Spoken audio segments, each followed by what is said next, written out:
Primera de Corintios, capítulo 1.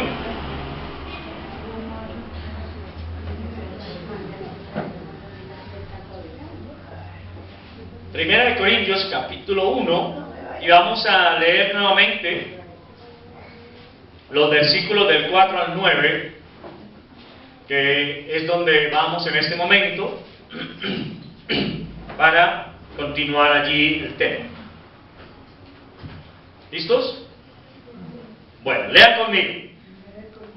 Gracias doy a mi Dios siempre por vosotros, por la gracia de Dios que os fue dada en Cristo Jesús, porque en todas las cosas fuisteis enriquecidos en Él, en toda palabra y en toda ciencia, así como el testimonio acerca de Cristo ha sido confirmado en vosotros, de tal manera que nada os falta en ningún don, esperando la manifestación de nuestro Señor Jesucristo, el cual os confirmará hasta el fin, para que seáis irreprensibles en el día de nuestro Señor Jesucristo. Fiel es Dios, por el cual fuisteis llamados a la comunión con su Hijo Jesucristo, nuestro Señor. Vamos a orar.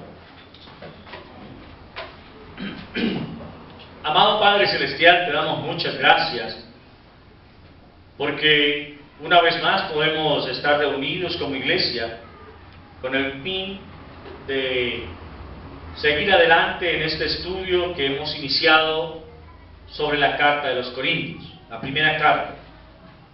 Te damos gracias también porque en estos primeros versículos que hemos estudiado ya has hablado de nuestras vidas y sabemos que seguirás haciéndolo cada día más. Rogamos para que podamos estar muy atentos a tu palabra y podamos extractar de ella ese néctar que es el que tú quieres que tomemos, que es la fuente de agua viva de la cual todos podemos beber.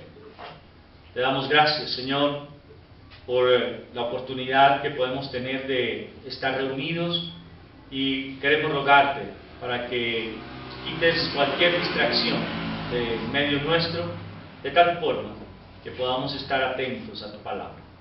En Cristo Jesús. Amén. Muy bien. Veíamos la semana pasada el verso 4, donde dice: gracias doy a mi Dios siempre por vosotros, por la gracia que de Dios nos fue dada en Cristo Jesús. Hoy vamos a mirar el versículo 5, que es la secuencia del 4. Dice: porque en todas las cosas fuisteis enriquecidos en Él, en toda palabra y en toda ciencia. Hay que tener en cuenta que, como hablábamos al dar en la introducción de la carta, Corinto era una ciudad costera, y por lo general las ciudades costeras tienen una característica, es que mueven muchísimo dinero. De esta manera es que Pablo puede decir, y al ser una ciudad pequeña, porque hablábamos también de una cantidad muy mínima de habitantes, esto hace que la riqueza que hay en el sector pueda ser aprovechada por la mayoría. Pero también debemos recordar que hablábamos un poco acerca de que la gran mayoría de personas que había en la isla o en la región, en la parte costera de Corinto, eran esclavos. ¿Sí? Las personas libres eran muy pocas, a diferencia de la cantidad de esclavos que había en la ciudad. De tal forma que las personas libres, por decirlo de alguna manera, que no eran esclavos, tenían muy buenos ingresos. Por lo tanto, pues también los tenían de alguna manera los esclavos, movían muchísimo dinero en este lugar. Por eso es que dicen, fuisteis enriquecidos en Él. Ahora, en todas las cosas, dice ahí, porque en todas las cosas fuisteis enriquecidos. La situación de la isla también que hablábamos de ella un poco, en torno a la riqueza que ellos tenían, no era solamente material, sino también una riqueza intelectual, ¿sí? Por toda la influencia que había por parte de Grecia a estas ciudades pequeñas, con todo el pensamiento filosófico y toda la preparación que había en las universidades y en estos sitios de preparatoria que tenían las ciudades pequeñas. La gente, como no tenía más nada en qué gastar el tiempo, se dedicaba a estudiar, de tal forma que había una riqueza intelectual muy alta también en la ciudad. Esto es importante de tenerlo presente, porque cuando una persona es estudiada, también su vocabulario cambia, ¿sí? Cuando la persona tiene un nivel de educación alto, también su forma de hablar es enriquecido, ¿sí? Y lo que en algún momento nos han enseñado, que desafortunadamente el pueblo colombiano todavía no ha entrado del todo en esta idea, es que entre más usted lea, más enriquece su vocabulario. El problema del pueblo colombiano es que no nos gusta leer. Somos malos lectores, ¿sí? Queremos resúmenes de todo. Es mejor comprar el resumen del libro o bajarlo por internet que leerlo y sacar yo mi propio resumen, porque no sabemos leer. Ya lo hemos dicho en otras ocasiones.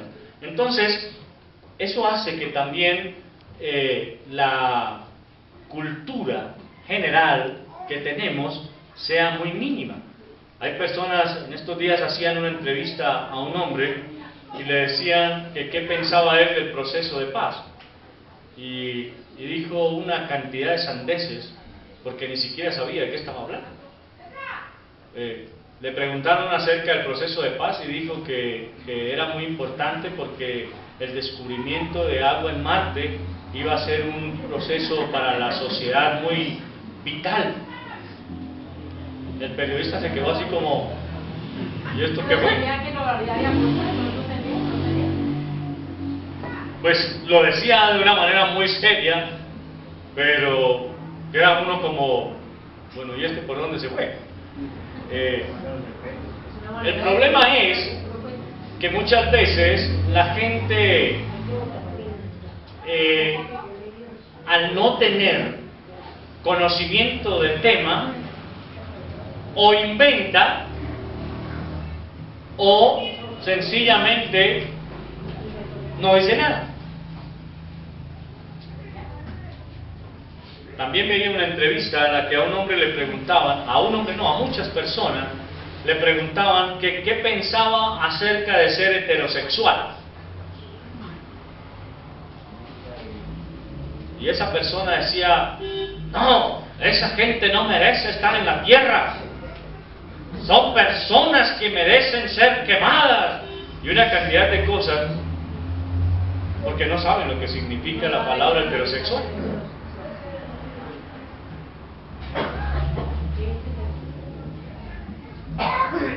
¿Se da cuenta? Para los que no saben, heterosexual se refiere a todas las personas que en su mayoría en la sociedad somos hombres que estamos seguros que somos hombres, y son mujeres que están seguras que son mujeres, y que al hombre le gusta la mujer y a la mujer le gusta el hombre. Eso es ser heterosexual. ¿Sí?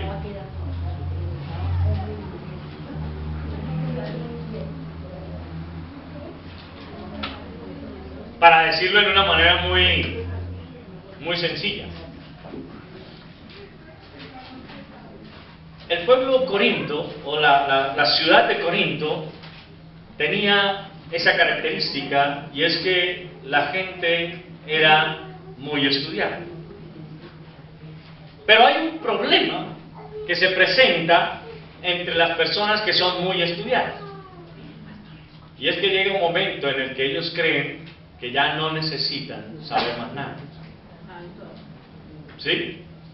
Eso es lo malo de tomar mal la educación.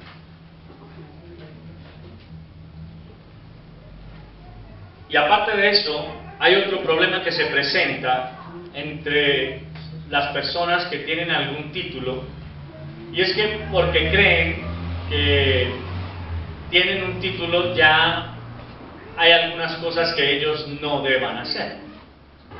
Por ejemplo, ¿qué se le cae a una persona que ha estudiado alta gerencia en asuntos sin importancia en tomar una escoba y barrer un lugar? ¿Qué se le cae? ¿Sí? Pero la gran mayoría dice, ¿y usted para eso no estudió? ¿Pero por qué? Porque eso viene desde casa. En la casa le están enseñando al niño, usted estudie para que sea alguien en la vida. Y pensamos, es que como usted estudió, usted no tiene por qué ir a barrer, usted no tiene por qué ir a trapear, usted no tiene por qué ir a cocinar. Eso es lo que pensaba la chica que contrataron cuando yo renuncié al otro trabajo, porque pues yo vi el tiempo y yo no sirvo para trabajar entre mugre, porque si no hay aseadora, yo no me voy a llenar de mugre porque no hay aseadora, yo limpiaba. Y cuando ella dijo, no, a mí no me contrataron ni para hacer pinto, ni para lavar baño, ni nada. Y el día que fui a solucionar todo lo que eso estaban esas canetas rebosantes, basuras, escritorios llenos de papeles. Yo no sé ya cómo podía trabajar en ese mugrero. Y no tiene título porque ella no ha estudiado nada. Por eso. Y entonces, el problema es ese, que hay personas que los estudios se les suben a la cabeza y se creen mucha cosa. La mayoría. Entonces, digamos que los corintios tenían plata, Tenían todo. tenían estudios, tenían intelecto, y por eso Pablo les dice, ustedes han sido enriquecidos en todo. Y es Dios el que les ha permitido estar así. Porque algo, hermano, que nosotros no podemos olvidar en ningún momento de la vida, es que quien permite todas las cosas es Dios. ¿Sí? Él permite que el malo se haga más malo. Él permite que el narcotraficante vaya y pase droga y se haga muy millonario. Él lo permite. No es algo que el narcotraficante haga por sí mismo. Es porque Dios se lo permite hacer. Y la palabra del Señor dice que Él todavía no hemos llegado a ser tan malos como podemos llegar a serlo. No hemos llegado al tope de maldad. Pero mire cómo dice Mateo capítulo 24, ¿se acuerdan? Dice, por haberse aumentado la maldad, el amor de muchos se enfriará. Pero está hablando de los creyentes, ¿sí? No está hablando de los de allá afuera. La maldad es tanta en la tierra todavía, en este momento, pero todavía no ha alcanzado el tope máximo.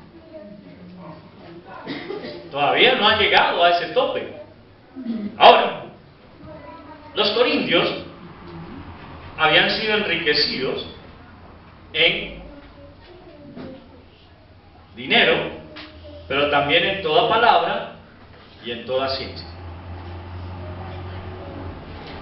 Del tema que usted le preguntara a los corintios, ellos le hablaban. Hay personas con las que usted se puede sentar y de todo sabe. Hablaba con mi hija el otro día y me decía, mi abuelo era así. Él conocía de muchos temas. Y sí, es verdad. Muchas veces nos sentábamos a dialogar con él y de todos los temas él tenía algo que decir. De todos los temas. No es simplemente un conocimiento vago, pero que permitía que él, porque algo que sí tenía mi suegro, es que le encantaba la lectura. Él leía mucho. Entonces, de cualquier tema que a usted le preguntara a él, él tenía una respuesta. El problema nuestro es que a duras penas leemos lo que nos toca. ¿Sí? ¿Se acuerda cuando estábamos en el colegio y nos decían, hay que leer la Ilíada? En ese momento no teníamos internet, no se podía descargar el resumen y tocaba leer. Hay que leer el Quijote. Un libro así de grueso. A mí nunca me tocó leer en los descansos porque mi mami no me lo pudo comprar, pues mi alma se la dejó al diablo. Y una compañera lo compró y eso nos turnábamos para poder leer porque como siempre nos iban preguntando. Entonces el descanso era lea. Pero no es porque usted tuviese una pasión por la lectura, sino porque en el colegio, si usted no respondía a las preguntas acerca de ese libro, se rajó y perdió el año. A diferencia de la cultura norteamericana y los europeos, ellos tienen esa característica de que a ellos sí les gusta leer. A ellos sí les gusta leer. Los americanos y los europeos son las personas que más leen en el mundo. ¿Sí? De pronto usted dice, hey, yo leo. ¿Qué lee usted? ¿Y cada cuánto lee? Le voy a decir algo. El americano promedio está leyendo entre 10 y 15 libros al año.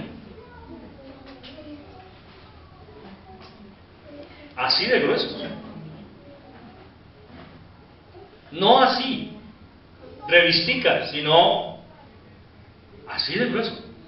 Y son personas que tienen la capacidad de leerse un libro de esos en un mes. ¿Cuánto se demora usted leyendo un libro de eso? Mire el grueso de la Biblia. ¿Cuánto lleva leyéndola? ¿Ya terminó? ¿Se da cuenta? Y ellos leen y leen. Los corintios tenían esa característica. Tenían mucho conocimiento, pero también mucha palabra. Y recuerden ustedes que las escuelas filosóficas tienen esa característica. ¿Por qué? Porque los filósofos son grandes pensadores. Las personas que se dedican a la filosofía son personas que meditan muchísimo antes de hablar. Son personas que están pensando todo el tiempo en cosas como, por ejemplo, ¿por qué el agua cae de arriba para abajo? Y un filósofo se detiene a pensar en eso. En cambio usted dice, no, pues es que el agua está arriba. Miren para arriba y ve agua. No se ve agua. Pero el filósofo siempre va más allá. ¿Por qué el agua cae de arriba? La diferencia del filósofo es ¿cuál? Que el filósofo por todos los medios trata de desvirtuar a Dios. Por todos los medios. Y eso no es algo de ahora. Eso ha sido siempre la temática de los filósofos. Entonces, cuando Pablo llega a Corinto a predicar, ¿Recuerdan ustedes cuando él llega a Atenas? ¿Se acuerdan que leímos en Hechos? Dice un versículo que memorizado. En todo veo que sois, ya se le olvidó. En todo veo que sois muy espirituales, porque pasando y viendo vuestros santuarios, encontré una inscripción que decía, al Dios no conocido. A ese que vosotros adoráis sin conocer, es a quien yo os anuncio. Cuando él les dijo eso, todos los atenienses se reunieron en el Areópago, un lugar de reunión que ellos tenían, y hicieron silencio para escuchar a Pablo. Y estaban absortos escuchándolo. Hasta el momento en el que Pablo habla de la resurrección. Cuando Pablo menciona la resurrección, en ese momento exacto se perdió el auditorio. Porque la gran mayoría de ellos creían que eso no era verdad. Y sencillamente le dijeron, este es otro palabrero. Y se fueron, lo dejaron hablando solo. Eso le pasó a Pablo en Atenas. Los corintios estaban ahí muy pegados. Así que ellos tenían esa tendencia a creer que la resurrección era imposible. ¿Me hago entender? Por esta razón es que el conocimiento que ellos tenían, filosófico y de palabra, todo el estudio que tenían, los envanecía. Estaban en una posición de decir, no, es que de eso yo sé. ¿Sí? ¿Se acuerdan de ese refrán muy popular que dice, le va a enseñar a su papá a ser hijos? Sí. ¿Cuándo se dice ese refrán? ¿Ah? Cuando alguien le va a enseñar a uno algo que uno ya sabe. ¿Se da cuenta? Pero como Pablo llega a Corinto y llega con algo que ellos no conocían, había un grupo de personas que estaban deseosas de saber eso que Pablo estaba enseñando. Y es donde se conforma la iglesia en Corinto. Y Pablo reconoce que es importante el conocimiento filosófico y el conocimiento intelectual que ellos tenían. Él lo reconoce y le dice, ustedes fueron enriquecidos en esto. Pero déjenme decirle algo, eso que ustedes tienen no es todo. Y eso que ustedes tienen se los permitió Dios. Hermano, es exactamente lo mismo que nosotros debemos reconocer hoy. Lo que usted es, lo que usted sabe, lo que usted conoce, no es porque usted sea muy inteligente, no es porque usted haya estudiado mucho, no es porque usted sea la última Coca-Cola del desierto, es porque Dios así lo quiso. Y eso es algo que usted y yo debemos tener muy claro. Entonces, miren, yo no les estoy diciendo, hermanos, que no estudien, por el contrario, estudien. Es muy importante estudiar. Y el estudio me va a permitir conocer más a Dios. Porque no solamente le estoy hablando de estudiar la palabra, obviamente debería ser lo más importante para nosotros. Debería ser. ¿Sí? Pero miren cómo cambiamos los sentidos o el orden de las cosas.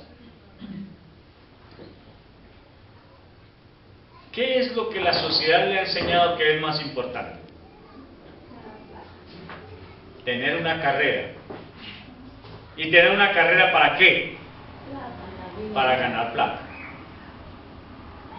De tal manera que a la gran mayoría de personas que están en las universidades les han metido que si ellos no logran sacar su carrera adelante, nunca tendrán plata.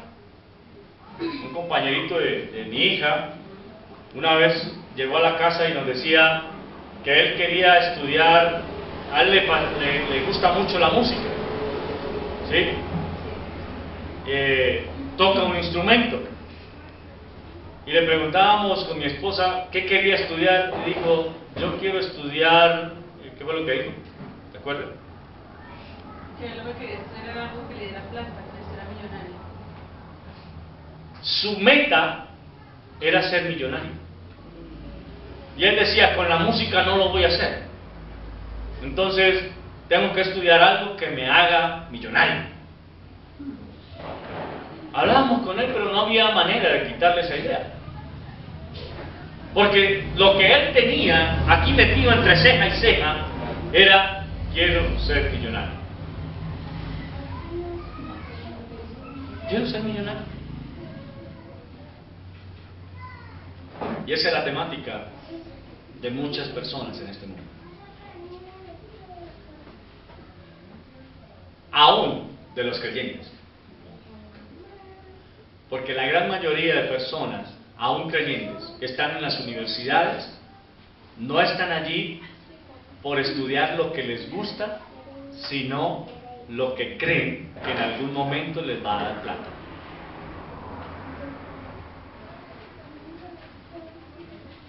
Y uno se pregunta, pero hay tanta gente que no ha tenido que estudiar y tienen plata. ¿Son felices? No. Hay personas que han estudiado mucho y tienen plata. ¿Son felices? No. Entonces,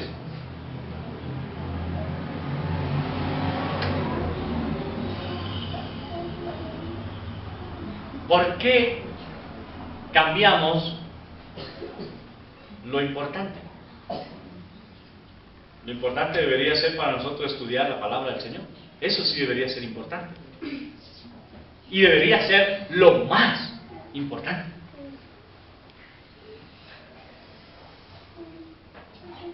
Pero como la idea es que si usted no tiene un título colgado en la pared, usted no es nadie. Porque esa es la idea que nos ha metido el mundo. Y seguramente era lo que también los corintios tenían. ¿Sí? Seguramente era también lo que los corintios tenían.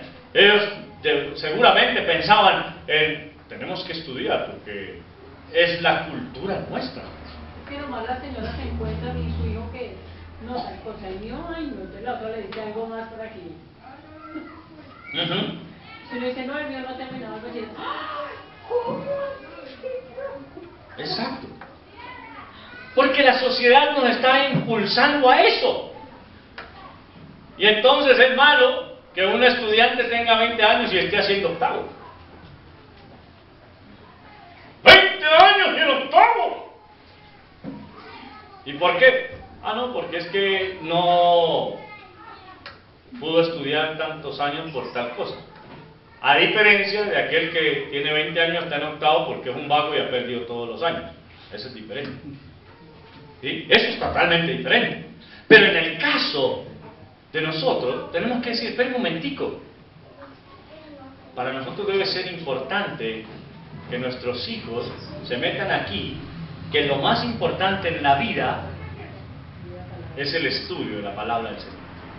Y se lo digo a mis hijos en esta mañana.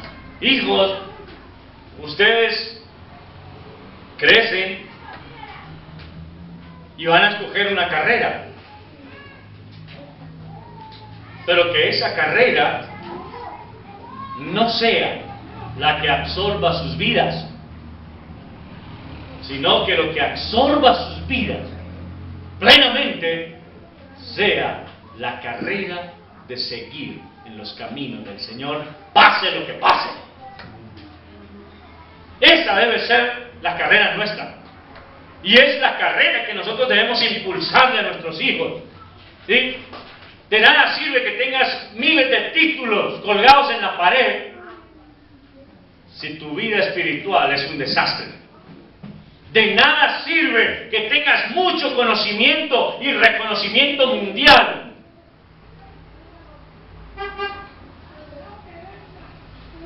Como sucede ahorita con supuestamente el hombre más inteligente del mundo. ¿Saben quién es? El hombre más, lo que dice la ciencia, el hombre más inteligente del mundo en este momento es un cuadrapléjico que está tirado en una silla de ruedas, no puede ni siquiera hablar por sí mismo, sino una computadora que habla por él, y se llama Stephen Hawking. Y supuestamente es la mente más brillante del universo en este momento. ¿Y por qué luego qué hace?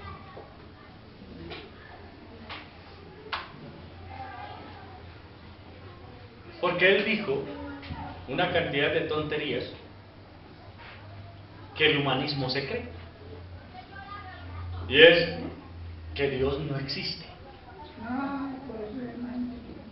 Y que él puede comprobarlo científicamente. Cosas como esas.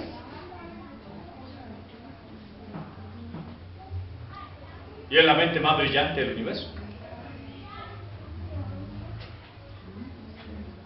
En este momento, ¿sabían ustedes? Anda buscando un donante de cuerpo entero para hacer un trasplante de cerebro, para que su cerebro, que es tan inteligente, sea puesto en un cuerpo que no sea tan inteligente. Y está buscando esa persona que quiera donar su cuerpo entero para que él pueda seguir viviendo. ¿Ah? Eso está sucediendo en este momento. A duras penas en este momento logramos, logramos, aunque yo no he hecho nada al respecto, pero logramos los seres humanos hacer trasplante de corazón, trasplante de hígado. En estos momentos ya se están logrando hacer trasplante de extremidades. ¿Sí? Se pueden trasplantar manos, se pueden trasplantar pies y hacerlos que funcionen. ¿Sí?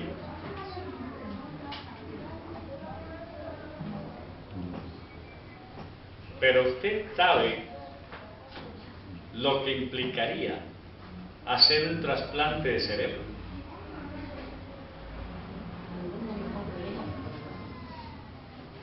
¿Cómo hace usted para conectar un cuerpo que no es suyo con su cerebro? No hay manera. Pero este hombre está dispuesto a correr el riesgo y decir que se puede. Bueno.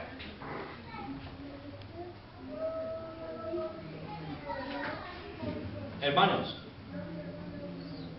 el conocimiento de afuera envanece, pero el conocimiento de Dios enriquece. Ese sí enriquece. Entre más yo conozco de Dios, soy más rico espiritualmente.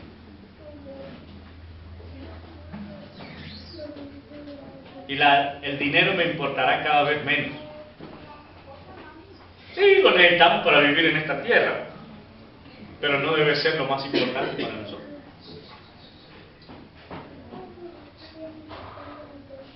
Le decía a mi esposa en estos días,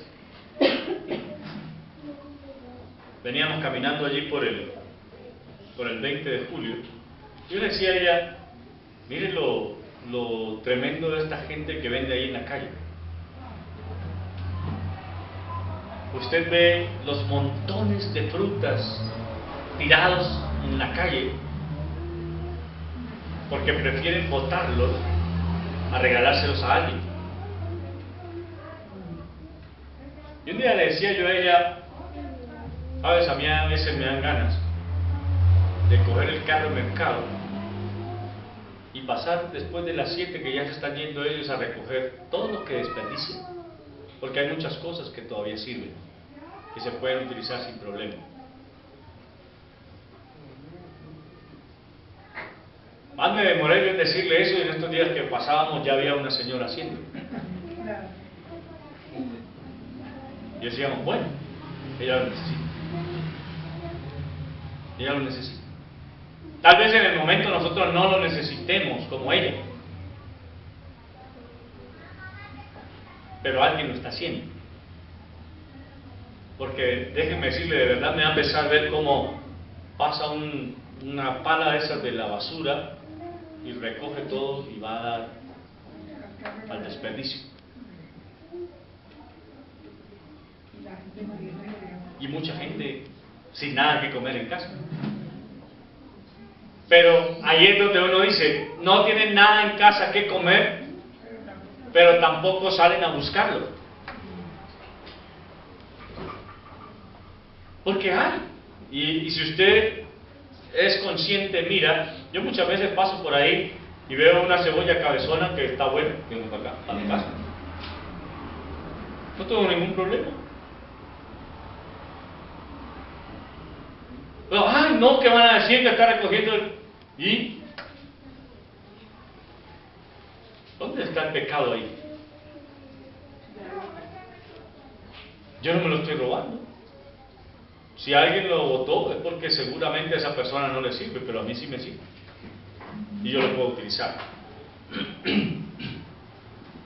Pero hermano, déjeme decirle también, el problema es que tristemente nosotros, la sociedad nos quiere meter en la idea de que si no tenemos una carrera profesional no somos nada. Pero vayamos a las Escrituras y miremos quiénes eran los discípulos. ¿Quiénes eran? Lea Hechos capítulo 2, allá en Pentecostés, y miren lo que dice de los discípulos. Vayamos allá y leamos, para que encontremos lo que dicen acerca de los discípulos.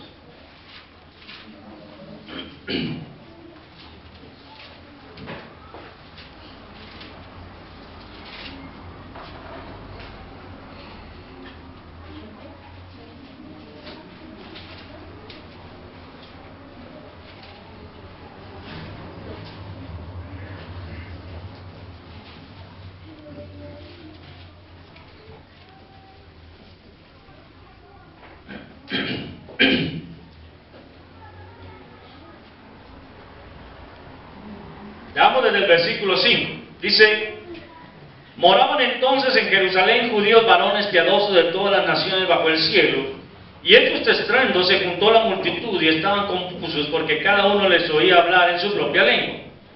Estaban atónitos y maravillados, diciendo: mirad, ¿no son galileos todos estos que hablan? ¿Cómo pues les oímos nosotros hablar, cada uno en nuestra lengua en que le hemos nacido? Partos, medos, elamitas, y los que habitamos en Mesopotamia, en Judea, en Capadocia, en el Ponto y en Asia, en Frigia y en Panfilia, en Egipto y en las regiones de África, más allá de Cirene, y romanos aquí residentes, tanto judíos como prosélitos, cretenses y árabes, les oímos hablar en nuestras lenguas las maravillas de Dios. Y estaban todos atónitos y perplejos, diciéndose unos a otros: ¿qué quiere decir esto? Mas otros se burlaban, decían: están llenos de mosto, están borrachos. ¿Te acuerdas qué dijo el Señor? Dijo: bienaventurado eres, Padre, porque escondiste estas cosas de los sabios y entendidos y las diste a los humildes. Esos eran los discípulos. Hombres humildes, hombres dedicados a la pesca, hombres dedicados a las labores del campo, hombres dedicados a actividades comunes y corrientes que alguien tiene que hacer. Esos eran los discípulos. Y esos sabios y entendidos eran todos aquellos que estaban graduados de las universidades, con títulos por aquí y por allá, pero a los cuales Dios no les permitió conocer su palabra. Así que, hermano querido, déjeme decirle algo más. ¿Se acuerda que dice Juan 1:12?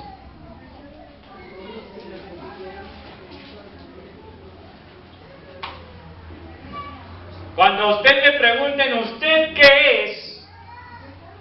¿Qué responde?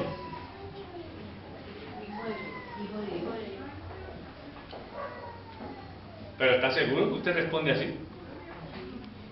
No, yo soy ingeniero de alimentos.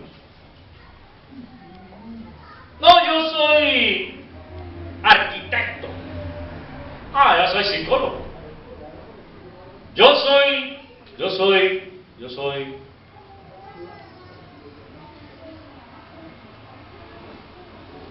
¿Y no ha notado que en un grupo, sobre todo sucede en las empresas, cuando les dicen vamos a hacer una presentación, ¿qué es lo que la gente sale a decir? Soy un magíster en tal cosa. Y entonces el otro dice, no, yo soy un PhD en tal otra.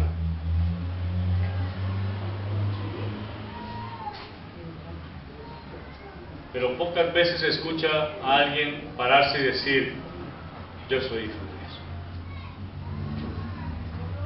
No lo he escuchado nunca.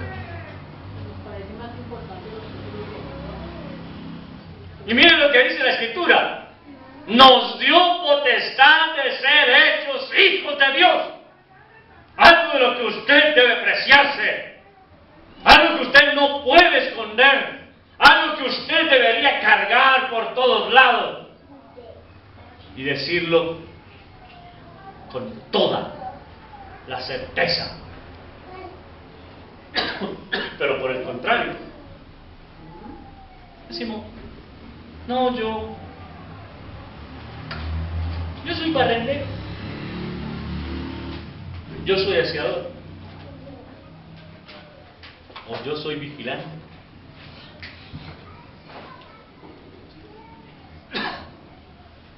Yo soy el que hace los tintos.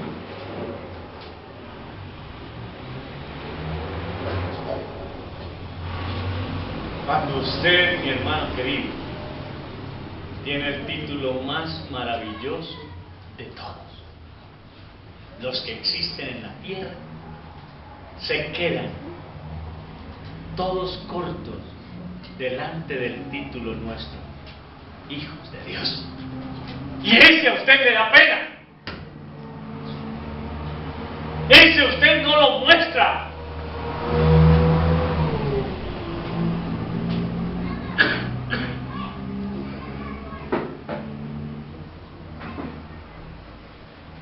Recuerdo, alguna vez fui a la casa de un amigo allá en Cali.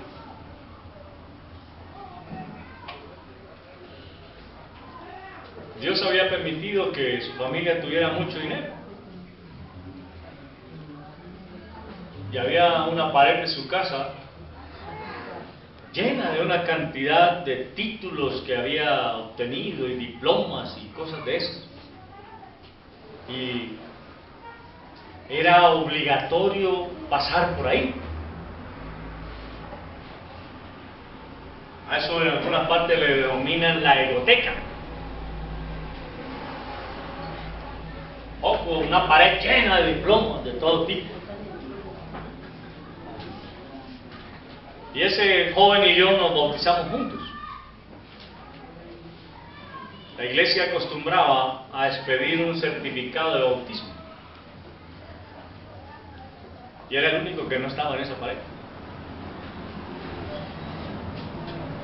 Cuando yo entré y miré todo eso, le dije, ¿y dónde tienes el certificado de bautismo? Entonces miró y dijo, no, ese lo tengo guardado ahí en un libro. ¿Y por qué? No, pero ese no merece estar ahí. No merece estar ahí.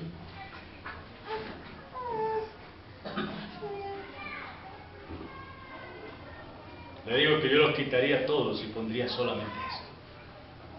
Porque ese es el que realmente vale. Ese es el que realmente muestra quién soy. Hijo de Dios. Hermano, los corintios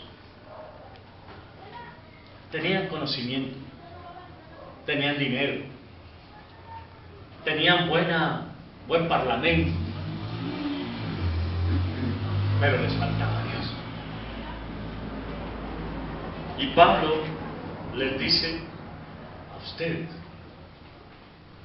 vine a traerles a Dios. Hermanos, a ustedes también. A ustedes también. Dios ha querido traerles el conocimiento suyo.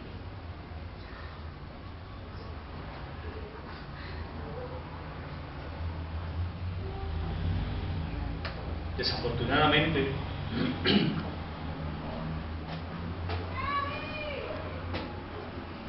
todavía en nosotros se sigue dando la idea de que hay cosas más importantes.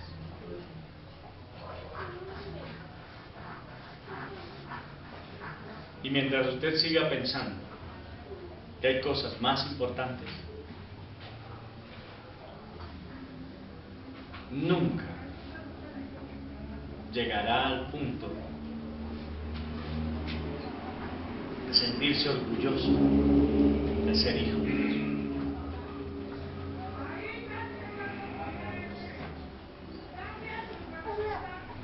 Lo que hizo Pablo con los corintios fue loarles su conocimiento y decirles: ¡qué bueno! Dios les permitió a ustedes conocer todo eso que conocen, pero no están completos. Les falta Dios. Hermano, a ti no te falta Dios, porque ya lo tienes, ya lo conociste.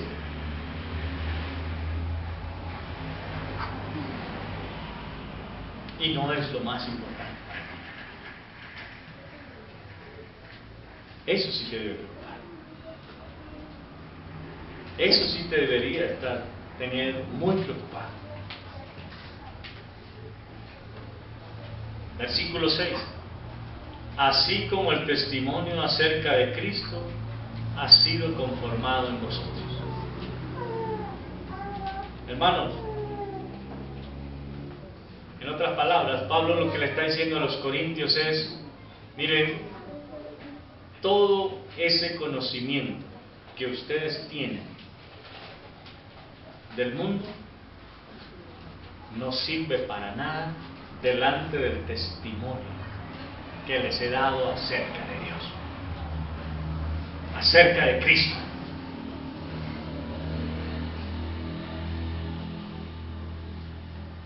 En otras palabras, le está diciendo, como él mismo lo dice más adelante: todo lo que yo consideraba precioso para mí, lo he estimado por basura, con tal de agradar a Cristo, de tener a Cristo. ¿Y sabe qué es lo triste, hermano? Que a veces nosotros hemos invertido el orden. Es más importante lo que el mundo quiere de nosotros. Es más importante agradar lo que el mundo exige. Es más importante hacer lo que el mundo hace que hacer lo que Dios manda en su palabra. Los corintios tuvieron ese privilegio.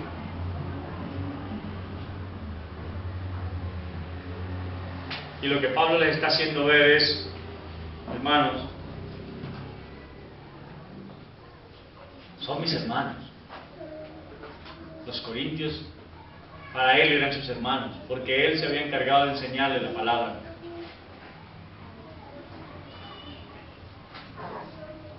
Pero habían entrado otra vez en un proceso de dejar meter todo lo del mundo dentro de la iglesia. Y es por eso que Pablo los está frenando y diciéndoles: ojo, no olviden lo que es verdaderamente importante. Y yo te pregunto, hermano, en esta mañana, ¿has olvidado lo que es verdaderamente importante? ¿Lo has dejado de lado? Tal vez en este momento tú digas: no, yo no. Pero quiero preguntarte, ¿estás seguro? ¿Estás totalmente seguro de eso? ¿Es Dios lo más importante para ti en la vida? ¿O hay otra cosa? Porque tal vez los corintios tenían como algo muy importante para ellos la educación, el conocimiento. Pero es probable que para nosotros sea más importante la familia, el trabajo, el vestido, la comida.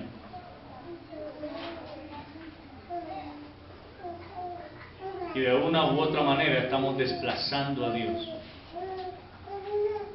de su lugar de importancia. Si eso está pasando, revísate y pídele a Dios que te ayude a poner las cosas en la perspectiva correcta y saber que no hay nada, absolutamente nada más importante que Él. Eso te permitirá servirle mejor. Eso te permitirá también no dejarlo de lado en ningún momento. Y no permitirá tampoco que te desvíes. Porque recuerde, ancho es el camino que conduce a la perdición, pero estrecho es el camino que conduce a la salvación, y pocos son los que lo hallan. Así que, hermanos, tenga eso claro. Y quiero animarle para que podamos pedirle al Señor cada día que nos ayude a tener nuestros ojos puestos en Él. Puestos en Él. Que todo lo demás pase a otro plano y deje de ser tan importante para nosotros. Mire, yo le aseguro, y simplemente voy a decírselo de esta manera: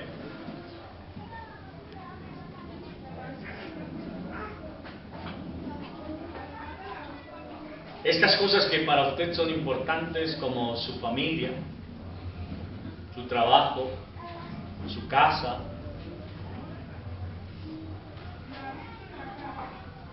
¿qué pasaría si Dios en este momento decidiera quitarnos?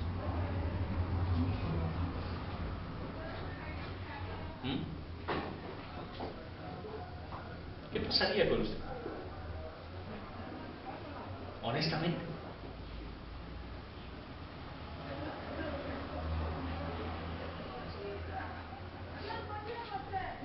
Que Marta llegara mañana y le dijera: señora Marta, su contrato está terminado.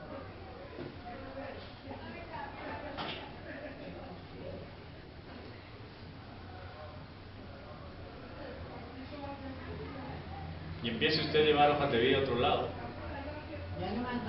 Y le digan: qué pena, señora, pero necesitamos gente joven.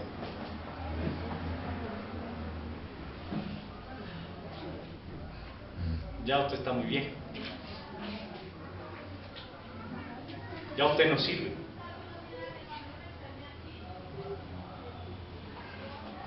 ¿Mm? ¿Qué pasaría con Marta?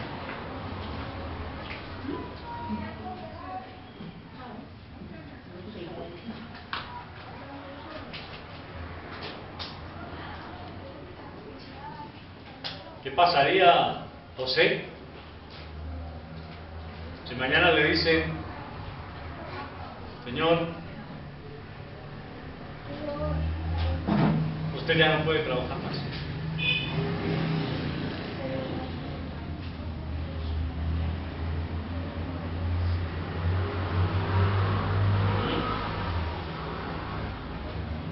Pero muchas veces nos sentimos autosuficientes.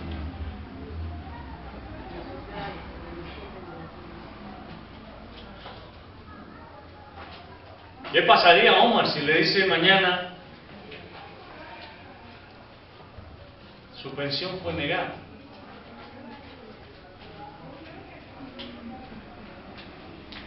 Todos esos años que usted trabajó para el Ejército Nacional se perdieron.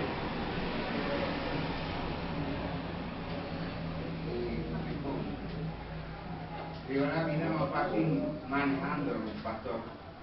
Aunque dije una mentira allá cuando me hicieron los exámenes para el pase de quinta a cero para manejar los buses articulados de Transmilenio, porque ese es el paso que exigen allá. Entonces el médico yo pasé todos los exámenes de la vista, de los oídos, todo bien. Cuando ya pasé por el médico, él me dijo, ¿está tomando un medicamento? No. ¿Sufre de algo? No. Entonces yo sufro de insomnio, yo le negué. Le dije, no. Porque si decía que sufría de insomnio, me iba a poner negativo, no apto para este paso. Pensé yo, porque eso es primero lo que va a escribir ese médico. Y yo le dije, no, estoy full. Dijo, bueno, alto para tener este paso. Vamos a ver, entre 12 días me entregan el paso y faltan la hoja de vida allá porque me están recibiendo, pero otra cosa es la responsabilidad que lleva un pasajero ahí. Eché mentira y le pedí perdón a Dios. Pero sí, pues de pronto en una cosa de esa, gracias a Dios, seguiré trabajando y lo que me gusta es... ¿Cuántos años tiene Omar? 41. Anteriormente cuando estaba pelado me gustaba mucho el campo, o sea, recoger el arroz, maíz, hacer todo lo del campo, peñar. Pero ahorita ya que aprendí a manejar, me gusta manejar y conocer, pero bueno, yo... ¿Se da cuenta? Nosotros hacemos planes y creemos que eso no va a pasar. Pero en cualquier momento puede pasar. Porque algunas te van a decir, pero tan extremista. Y si pasa, ¿cómo lo vas a asumir? ¿Sí? Todo al principio, pero pues el trabajo y las cosas materiales pasan. Pero Dios, gracias a Dios, Él siempre está en todas las situaciones que vivimos en este mundo. Buenas, malas, eso Él nos da como la fortaleza para vivir cada cosa que vivimos. ¿Sabe algo, hermano? Y perdónenme, no quiero ser inoportuno con ustedes y con los que escuchan por internet, pero la cuestión es la siguiente. Es fácil decir que soy creyente cuando estoy bien.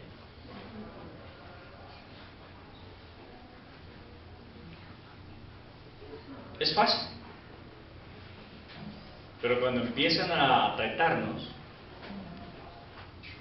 la cosa cambia. Porque de pronto ahorita pensamos así rápidamente, bueno, si me quedo en trabajo, pues busco otra cosa que hacer y ya. Solucionado el problema. Buscamos nosotros la solución.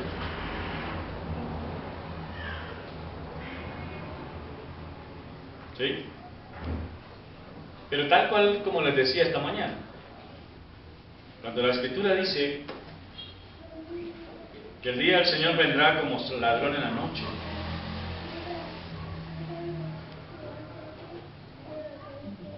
Y que si estamos en el campo no vayamos a casa a buscar nada, sino que huya.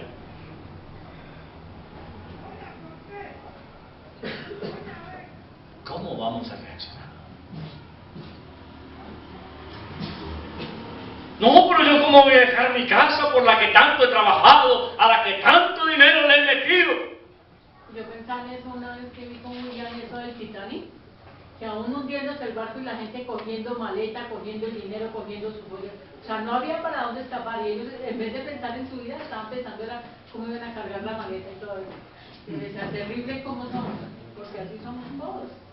Estamos desafortunadamente, o sea, nos preocupa más lo exterior que lo que hay internamente.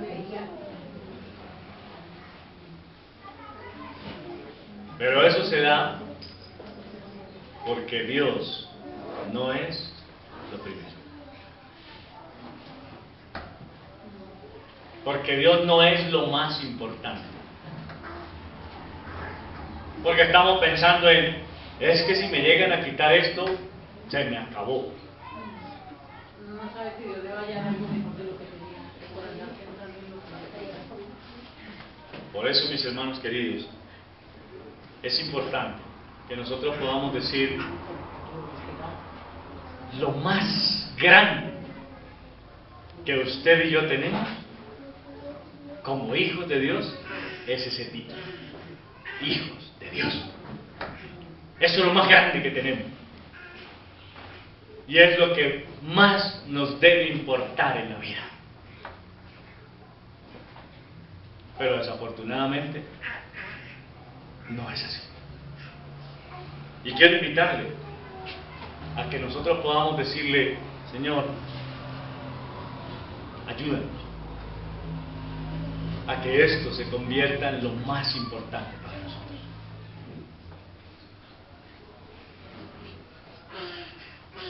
Que nada ocupe ese lugar. Y que donde quiera que estemos, mostremos quiénes somos en Dios. Eso es lo que tenemos que hacer. Vamos. Padre,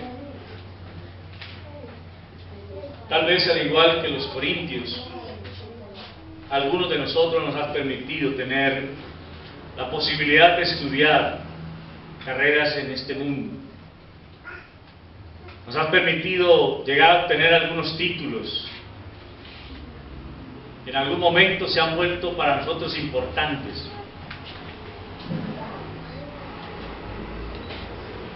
Y tal vez mucho más que el verdadero título que importa en nuestra vida, que es el de ser llamados hijos tuyos.